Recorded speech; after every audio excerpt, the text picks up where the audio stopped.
Well, Casey, it's the most wonderful time of the year. Oh, you mean OpenAI's recently announced 12 days of shipmas?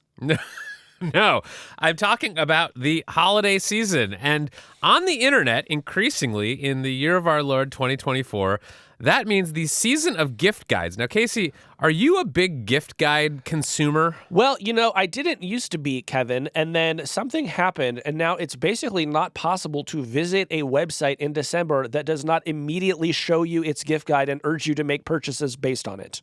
Yes, I have noticed this too. Like everywhere you look, there are gift guides. They are inescapable, starting like a week or two before Thanksgiving and continuing through Christmas.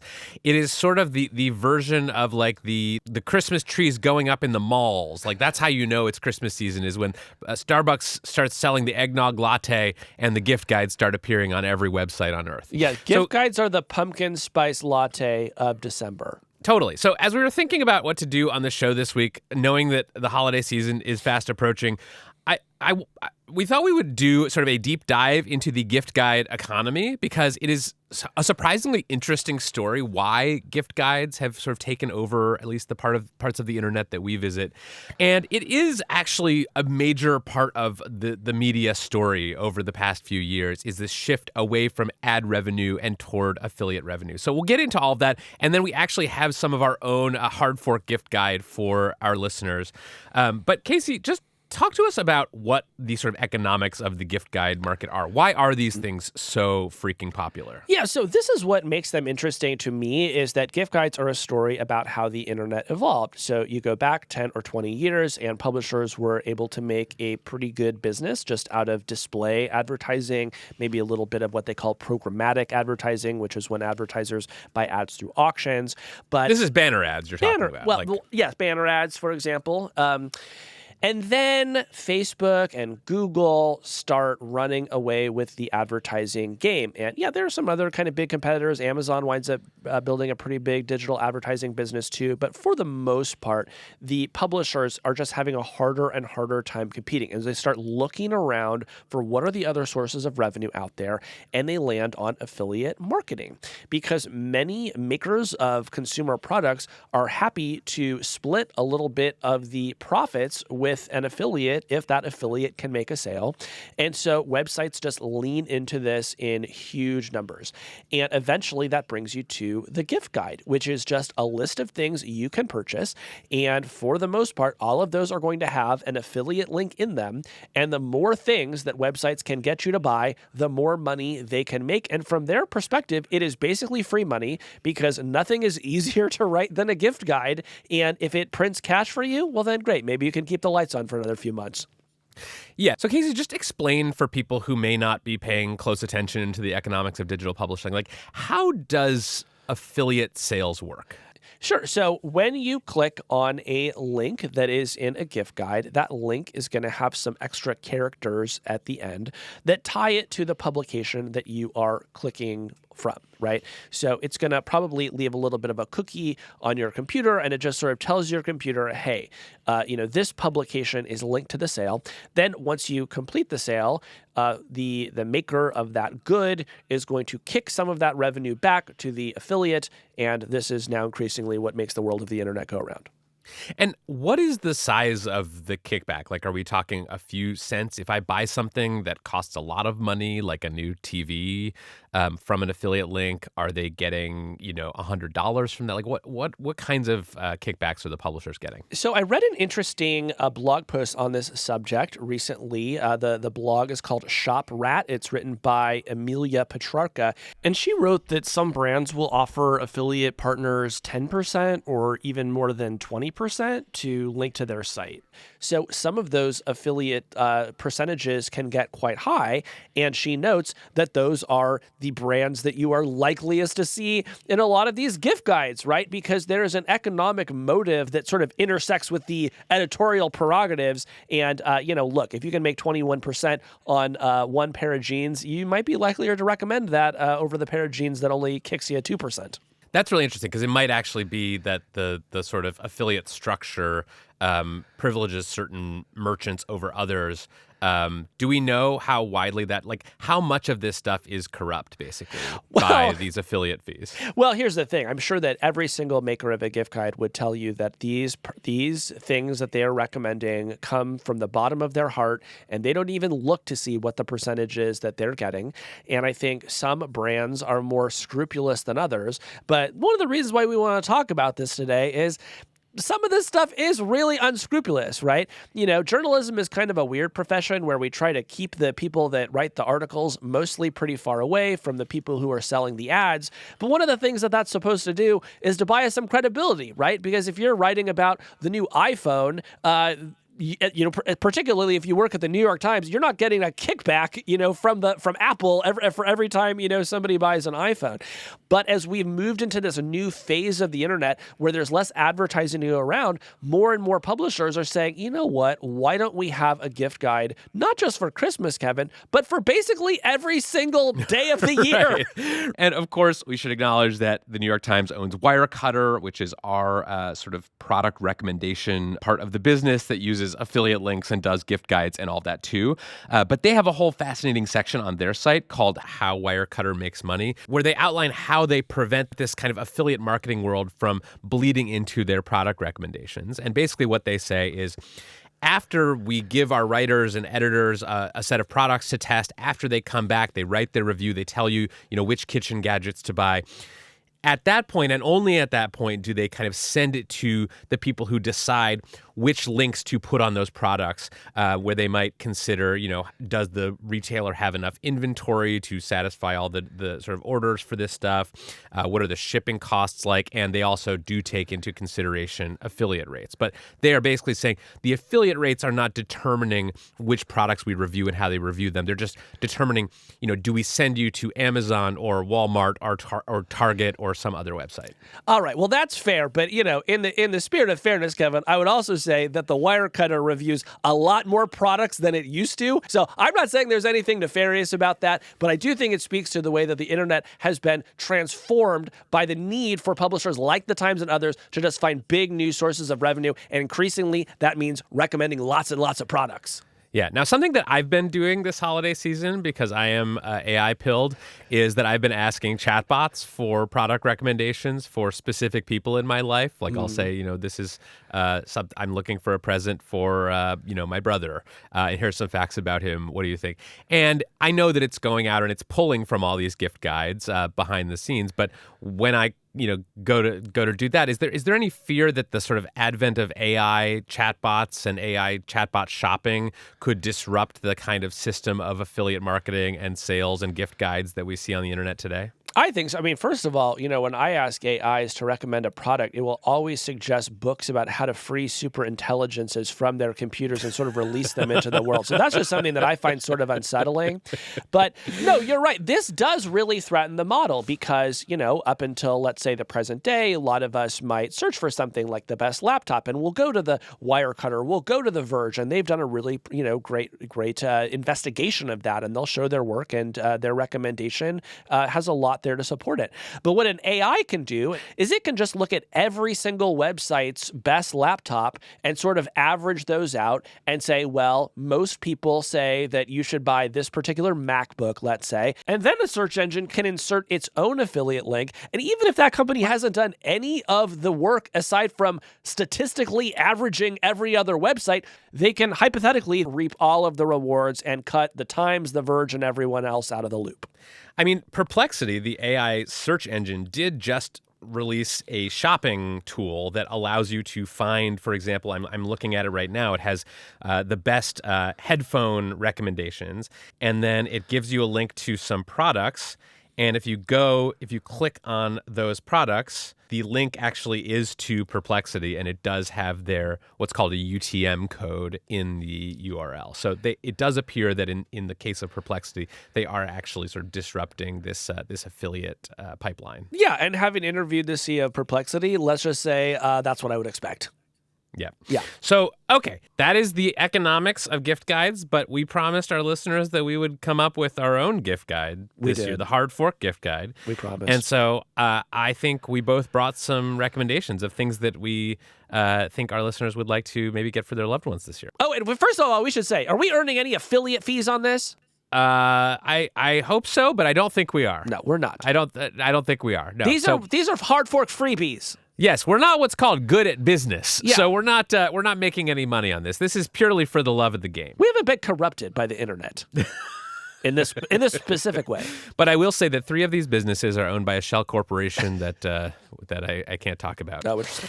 My first gift guide recommendation this year is for the home cook. I am a home cook, and the best thing that I have added to my kitchen arsenal this year is a Zojirushi rice cooker. Casey, do you have a rice cooker? Not only do I have a rice cooker, Kevin, I have a Zojirushi rice cooker. I mean, this thing has brought me so much joy. Mm-hmm. I got it used on Facebook Marketplace for $60. And it has radically reinvented the way that I cook. I now have rice many times a week. This thing is so easy. You put the rice in, you put the water in. You don't have to really have to measure. You just kind of eyeball it, push the button. It plays a cute little song, and then out comes your perfect rice later. It is truly a magnificent gadget. Now, Kevin, some people might say, why buy something for just a single purpose, right? I already have a pot. What do I need a rice cooker for? Is that really worth the counter space? Yeah, so this is the most common objection that people, including my wife, bring up when I talk about my rice cooker. And I will say it has earned its place on my counter because I now eat rice so much more than I used to. I promise you it is worth the investment if you are a person who enjoys rice. You can make all kinds of rice. The first thing I did when I got my rice cooker, I went to the grocery store and I got 15-pound bags of several different kinds of rice. So now I'm prepared for the apocalypse. I'm never going to run out of rice. Wow. Well, and by the way, this segment was brought to us by the National Rice Council, and we want to thank them for their support. Well, Kevin, here's a tip. Here's an item I would like to recommend for what you might call the extravagant book lover, because we all know at this point that you can gift a Kindle book, okay? And we all know, or maybe less of us know, that you can gift an audiobook through audible.com.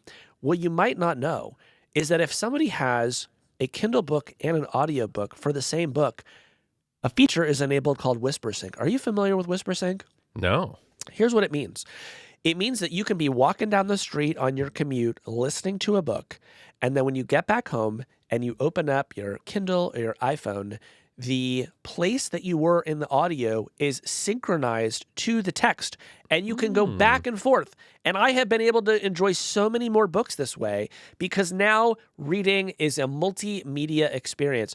And if you really want to have an experience that will take you back to when you were a child and maybe a parent was reading to you, you can actually open up your Kindle and listen to the audio at the same time, and it'll highlight the words for you. And it's almost like your mom is reading you a bedtime story. And this has truly become my favorite way to read a book. Huh. And is WhisperSync like an add-on to a Kindle? Is it a separate subscription, or how does it work? This is just technology that Amazon is built. So I know this would be a great time to recommend a local independent bookstore. And of course, I recommend that as well. But if you want a sort of high-tech book experience, WhisperSync is just baked into the Kindle software. And I'm telling you, it's just a really fun way to read. This has been a very effective gift guide so far for convincing me that you know how to read or do read books with any regularity, which I don't believe. But all right, give us another recommendation, Kevin. Okay, this next one is for the gear dads out there. Okay. The best piece of technology that I added to my parenting life this year was a cargo e-bike. So I've seen these things around, and by cargo e-bike, I just mean an e-bike that is sort of elongated and has sort of a back rack on which you can put some groceries maybe. A lot of people put child seats on them so that their kids can ride on the back of the bike. And these things have been around for several years. I've seen people with them. I've been a little sort of interested and curious.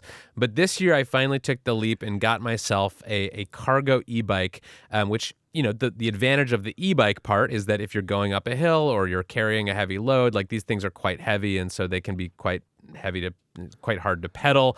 But with the e-bike part, I just zip around town. It's sort of become our family's second car. My kid loves riding it. It's a great time.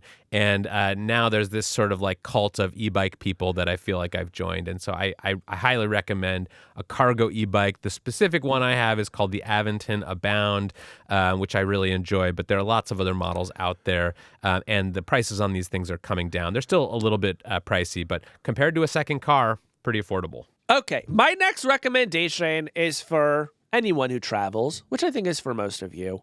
But I'm telling you, you want to make your traveling life easier. Here's what you do. You got to get one of these tech organizer cable bags. Kevin, have you seen these? No. Okay, so this is a little zippered pouch that you put into your carry-on bag. And into this pouch, you put your lightning cable, your USB cable, the sort of wall charger, those sometimes called wall warts. And here's what I want you to do.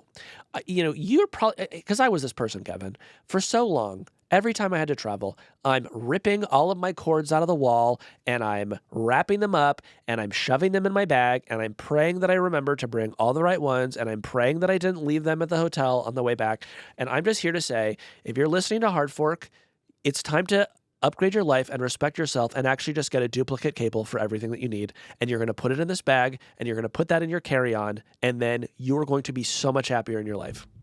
This sounds like a great idea. I personally probably need one of these. I'm a person who travels with a lot of cords, and I spend like minutes at my hotel wherever I'm going, like just sort of untangling the cords from each other. And this sounds like it would solve my problem. Exactly. And this is the thing. Here's what I like about this. You could just truly do it for every single person in your family. You get them a little organizer. If you're an Apple family, you get them a couple of extra lightning cables. You're an Android family, you get them a USB-C cable. And this is just something that they are truly going to be grateful. Cable? A what? USB-C? What did I say? You said USC. No, I mean get them a USB-C cable to support the University of Southern California. Okay, good. Or whatever college you went to. See if they have a cable. So this is just something that you can do. And this is kind of the evolution of something that I used to do for my family, which was just get everyone a battery pack for their phone. Because, phone batteries used to die. You know what everyone loves? Having an extra phone battery you can just charge into during the day. Well, now I'm telling you, the upgrade is just get everyone a duplicate set of their favorite cables and put it in a little bag. They're going to be so much happier. Love that. Okay. My next gift guide suggestion is for the nostalgic nerd.